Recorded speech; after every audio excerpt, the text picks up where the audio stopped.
Peace and blessings, you are. It is Akila McQueen, aka Empress Awakening, the hearts, the minds, and the spirits of all those that I may encounter. That is my life duty, as it is yours. Today, I am going to be giving an introduction into the Pythagorean numerology. I am starting off with that, as it is right now, as it stands, one of the most popular numerology systems being used around the world. Other popular systems are the Kabbalah, the Chaldean, Indian, and Chinese. There are also other systems that are used around the world, but those are the most popular ones that are used globally. And the reason why numerology is said to be so important is because everything in this dimension vibrates at a particular frequency, and each frequency equates to a numerical value, and each numerical value has its own unique energy, and we as souls within this human shell have our own energy that we're vibrating to because of the day that we're born, because of our name, and so when we understand the numbers that our shells are vibrating to, our shells are working with, it helps us to tap into our walk, our purpose, what type of characteristics we may be working with, what type of talents we may have, what kind of obstacles we may incur, and just, different things like that. It helps give us insight into our personality, helps us to see how the world sees us, helps us to know the challenges and cycles that we're going to be going through at different points in our lives. So it's definitely one of those things that can really greatly give you some feedback and allow you to dive a little bit deeper into yourself as you are going deeper into your self-actualization. It'll also help you with healing, because a lot of times we are trying to resist so much of what we are and who we are just because of what society is trying to tell us to be, or the people that we are around are trying to tell us to be. And if we can just, have a moment where we can look into what is the numerical energy am I carrying around, then we will have, just a more confirmation about the things that we innately already feel inside. We already know these things, but having something, external that we can actually look into can help give us some, just more in-depth understanding. So with the Pythagorean numerology, it works with telling us about the fact that there's 5 main core numbers that the Pythagorean numerology deals with, which is the life path number, your name number, your soul number, your personality, and the actual day, the number of the day that you're born. And then it also gets into your pinnacles, your karma number, your challenge number,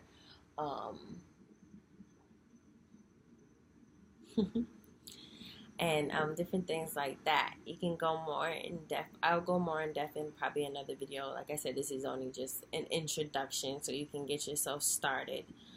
So to begin, to find out what is your life path number. What is your life path number? How do you figure out what your life path number? What you do is you take the month that you're born, the day that you're born, and the year that you're born, and add them all together. So let's just say your birthday is January 22nd, 2000. Let's say 19. Let's just say 1990. Okay. So you got January, which is 1. The day that you're born is 22. and the year that you're born is 1990. So how we break that down is you start off with each section off each one so that you get 3 different numbers that you're going to equal out to in the end. Okay, so the month that you're born is January, so that's just 1. The day that you're born is the 22. Because of you adding up your life path number, you're going to actually reduce 22. But in Pythagorean numerology, 22 is considered a master number. So if in the end, over here, if we ended up with the 22, we wouldn't reduce it to the 4 that I'm about to reduce it to now. And so that becomes a 4. And in 1990, you got 1 plus 9 is 10. 10 plus 9 is 19. So you get your 19 number right there. And then you got to reduce 19 down to 1 plus 9. 1 plus 9 equals 10. And then 10 reduces to 1. Okay? So now you have 1 plus 4, which is 5. 5 plus 1 is 6. And so this number right here, this 6th number, is what your life path number would be. Now you're like, what's a 6? So now we're going to go into that. Now that you know how to calculate the most significant number in the Pythagorean numerology is your life path number. And your life path number basically tells you what path you're on, basically.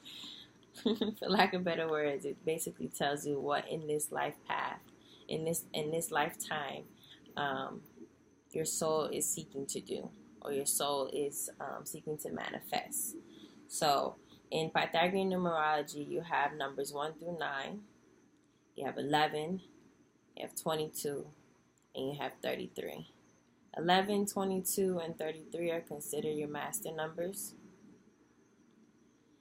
And really what the master numbers are the numbers that they would reduce to amplify. So 11 is 2, 22 is 4, 33 is 6. Okay? So 1 through 9, 11, 22, and 33. So let's begin with people who are of life path number 1. And I'm going to go through each one of them briefly. I definitely encourage you to go on and do some more research, and maybe I'll do some more videos on in-depth on each number. So starting off with life path number 1. If you are life path number 1, you are a leader. You are somebody who people seek to for management, supervision. You're like the CEOs. You are people who can really get a good following because your demeanor, everything about you exudes leadership. And so people with this life path number, if you are innately feeling like you want to do something that puts you in a position of leadership, you will have a greater chance at being able to do so because the energy that surrounds you supports it. Okay? So that's just, like I said, I'm going to just speak on these numbers briefly because we can go all day and more in depth. Some of the downfalls, or I should say the obstacles of being a 1 is a person who is not humble and who may be egotistical, who also may not take into consideration about others and be too much into their self.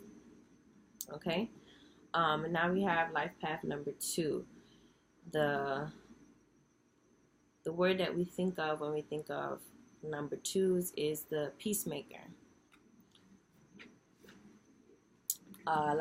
People with the life path number 2 have the energy of being diplomatic. They're very creative. They're very good at counseling, which is why they have the name of peacemaker, because what they like to do is go in and mediate situations, help people to see both sides of situations. They deal with a lot of dualism and polarism, and so that would be when we start talking about the obstacles of a two. They can be overly sensitive because they have to be sensitive to understanding different points of views. They can also not learn the balance of being polarized in things and being too much into looking at things dualistically. And now let's go on to number 3. So number 3, people with the life path number 3 are considered the creators.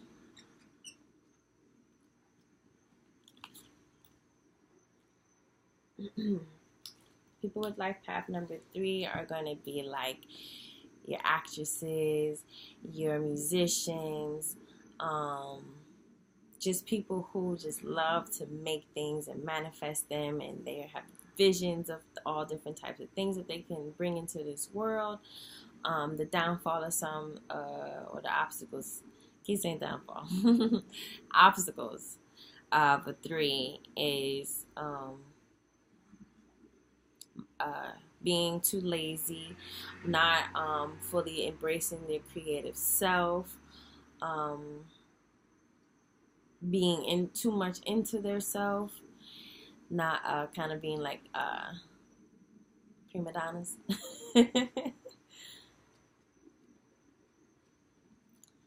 Life path number 4.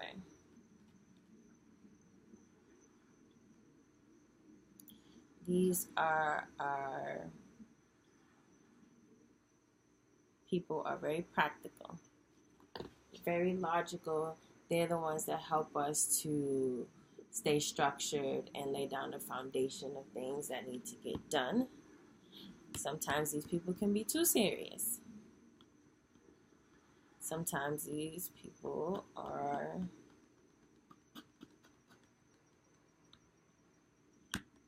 not in touch with their creative side, and so that's an obstacle that they may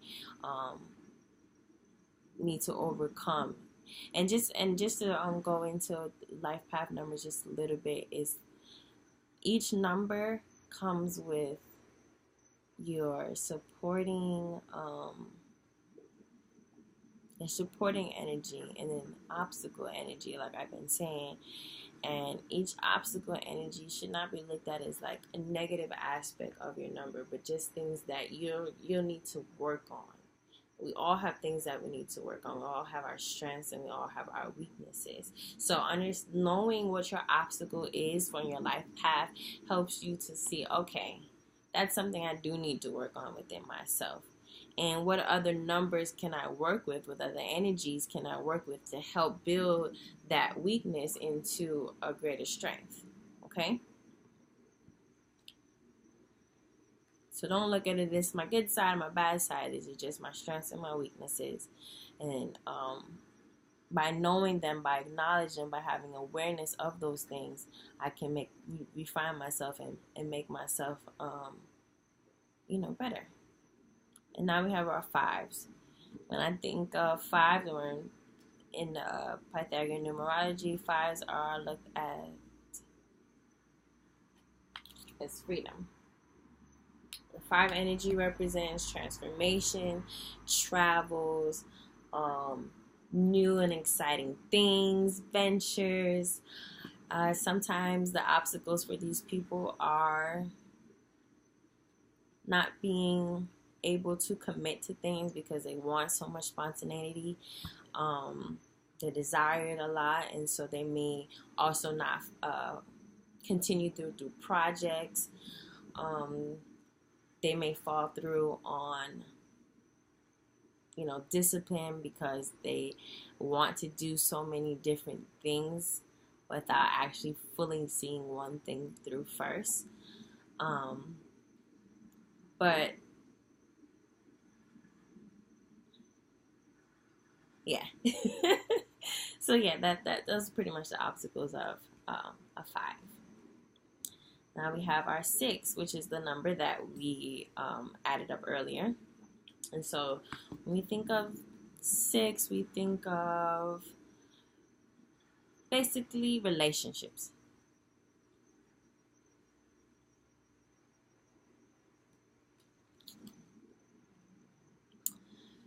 People with the 6 energy are really people who help bring people together. They are all about family, all about love, all about making home, sustaining relationships. They teach you how to be a better um, person within relationships, how to communicate better, how to be more empathetic in your relationships, to be more interpersonal. Some of the obstacles that a 6 may face is usually, to tell you the truth, usually what your strengths are can also be your weaknesses. So a lot of times you'll hear what I'm saying is like the opposite, or the saying is something that may be really um, positive about an attribute of the particular number, and then say it as the obstacle. They can be too involved. They can attach themselves too much to people as well, which makes them more prone to being vulnerable and hurt, and not being able to form connections rather than attachments. Okay. Then we have 7. This is the student, the philosopher.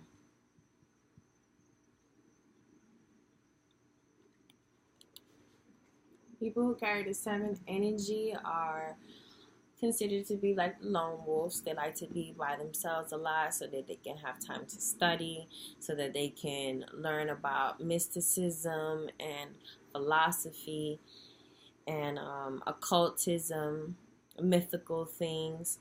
They are very into that, and so their obstacles can be being too detached from relating with people.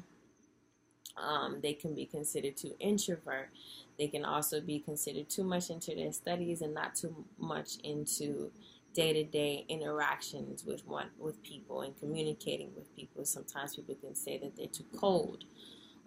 So their obstacles is learning how to be the philosopher, be the student, study and learn all the information and knowledge, and be able to share it, be able to make meaningful and long-lasting relationships with people. 8. A lot of times when you hear 8, you think of business.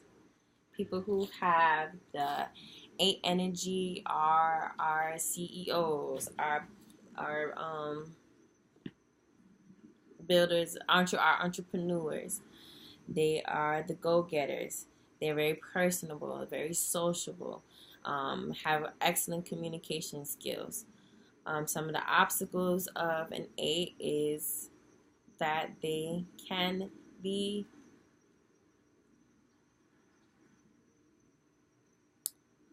let's see. Some of the obstacles of the 8 is that they can be too sociable and not spending enough time on working on self, and a little bit too much out into the world, doing too much with the world, that they kind of forget to work on self, and so they still accumulate those attributes about themselves that never get worked on.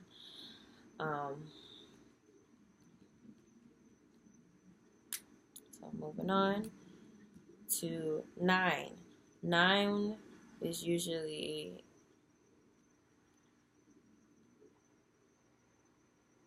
associated with the name humanitarian. So that's pretty self-explanatory. People with the 9 energy are people who you see out there in the world, working with a lot of people on a deep level of service, wanting to help people, like feeding the homeless, ministering to people who have experienced traumatic experience, stick it to it. Instances. um, they are your people, but on a deeper level, on a service level, on a loving level. And some of the obstacles that nines face is it's kind of like the eight, being too much out into the world and not really focusing on their home front. They can also become too, if they're not careful, self-involved and kind of not getting the gratification of doing this service out of their heart, but doing it for like to be seen, if that makes sense. So when they're doing it from their heart and not doing it for the glamour or the illusions of what they're doing, they have they bring such a great energy to the world. And then you have your master numbers 11, 22, and 33. And they are pretty much all of the they are 2. 11 is 2 amplified, 22 is 4 amplified, and 33 is 6 amplified. So I really don't have to go too much into that. Just basically think of what those numbers were on the single digit number, and then it's just enhanced. They're even more in tune with that. Yes, so I'm gonna wrap it up there. And I'll do another video trying to go more in depth in this stuff, but I just wanted to give you guys just a basic introduction on what Pythagorean numerology is. And that first portion was with the life path number, which, like I said earlier, there's 5 core numbers. The life path number is considered the most significant, and that is the number that you get when you add up your birthday. And this helps you to see what path are you walking on and what energy are you working with, so that you can help find yourself more deeper on your path, more deeper in your purpose, by understanding the energy that you are numerically. I hope that was informative for you. If you have any questions, comments, or concern, please put them in the comments below. And I will answer them and get back to you as soon as I can. And I thank you for your time. I send you lots of love and lots of light, lots of blessings, and peace.